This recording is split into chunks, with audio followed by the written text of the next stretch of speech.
Welcome to the Human Meme Podcast. I'm David Bowles, and today we take a deeper dip into the idea of the institutional autopsy. Underwritten, The American Experiment in Public Broadcasting, 1967 to 2026. I want to start with 4 seconds. If you watched public television anywhere in the United States between 1971 and January of this year, you know these 4 seconds. A human face, in profile, rendered first in the 3 colors of mid-century corporate design, recast in 1984 as a trio of interlocking faces on a field of white. 6 synthesizer notes descending, resolving to a sustained major 9th chord. A voice that said 3 words. This is PBS. The sequence took less than 4 seconds. Before it ran, documentaries, children's programming, nature films, dramatic adaptations of novels too difficult for commercial television to attempt. News came after it. Cooking instruction followed.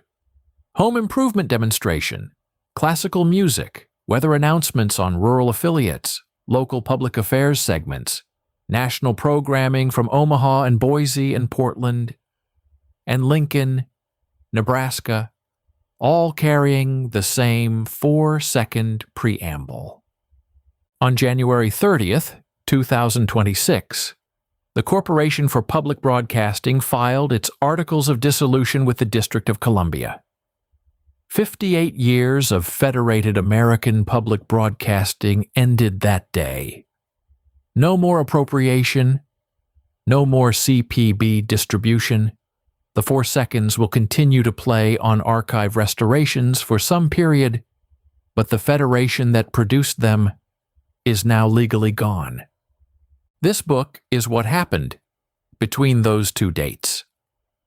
Underwritten is the first full institutional history of the American public broadcasting system from the November 7th, 1967 signing of the Public Broadcasting Act in the East Room of the Johnson White House through the January 30th, 2026 filing.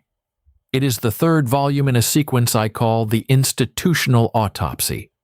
The first volume, Carceral Nation, examined how the American prison escaped its physical walls.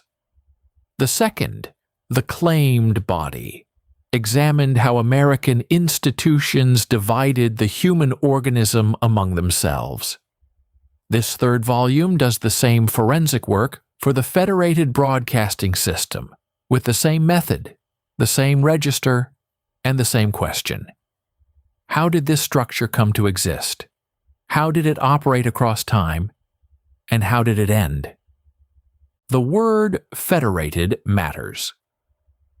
Public broadcasting in the United States was a federation of 1,000 locally governed stations, independently licensed, with no shared editorial line and no shared funding pool, all displaying a single visible agreement. The agreement was, this is what public broadcasting looks like. This is how it sounds.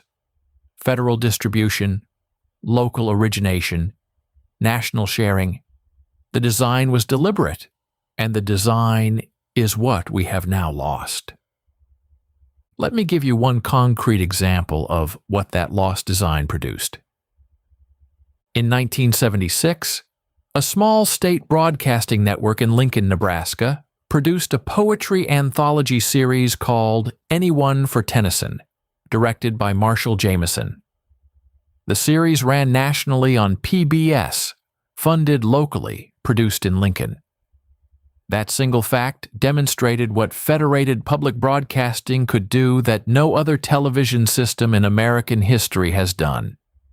It could originate national culture from a location that was not New York, not Los Angeles, not Washington, not Boston. Nebraska ETV under Jack McBride and Ron Hull ran one of the most ambitious production operations outside the coastal flagships. Dozens of state-produced national programs came out of that building across 50 years. Great performances segments: Wild America, American experience contributions. All of it produced in Lincoln. That capacity is what the Federation was. That capacity is what the dissolution ended. The programs that ran on public television will continue in modified forms through commercial distribution and foundation support. What ended on January 30th was the federated capacity to originate national culture from Lincoln, Nebraska, from Boise, Idaho, from Columbia, South Carolina, from the places that are not coastal flagships. There is another loss worth naming directly. Public radio and public television carried the emergency alert system across rural and tribal communities where commercial coverage was thin or absent. When the Federation coordinated emergency messaging, a weather warning out of Boise reached listeners in small towns across the Mountain West through a chain of public station retransmissions. When the Federation dissolved that coordination, those chains broke. Not every station went dark. Most continued to broadcast under new funding models.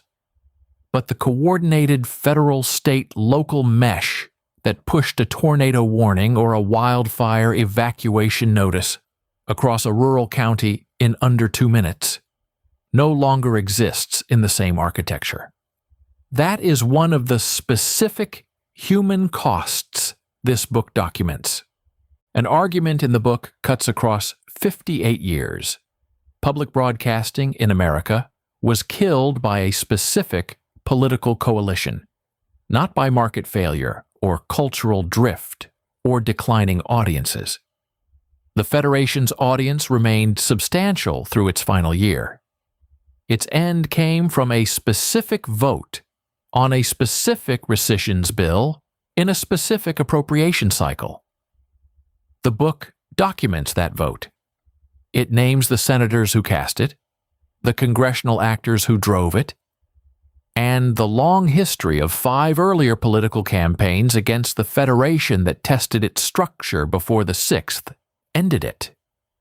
I wrote the book because no full institutional history of the Federation existed, and because the moment to write it was now, while the archives were still accessible and while the people who had built the stations were still alive and willing to talk.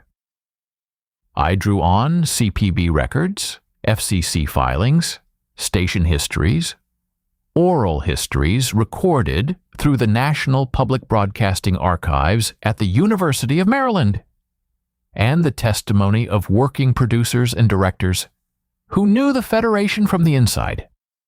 The book has 15 chapters, 5 appendices, a glossary, and a bibliography. It closes with the post-dissolution landscape, the archive programs at WGBH and the Library of Congress, the rural and tribal communities whose emergency broadcasting went dark with the Federation's coordination, and what the American experiment in public broadcasting proved and left unproved. The experiment proved that a non-commercial federation could originate serious work at a national scale across 58 years. It left unproved whether such a federation can be rebuilt once dismantled. That second question is open. Underwritten: The American Experiment in Public Broadcasting, 1967 to 2026, is available now from David Bowles Books. You can find the Kindle edition on Amazon, order the paperback, or download a free PDF from bowlesbooks.com. The book is the 3rd volume in the institutional autopsy sequence, alongside Carceral Nation and The Claimed Body. For the Human Meme Podcast, I'm David Bowles, wishing you a rich evening and a better promoted tomorrow. Thanks for listening. Be a human meme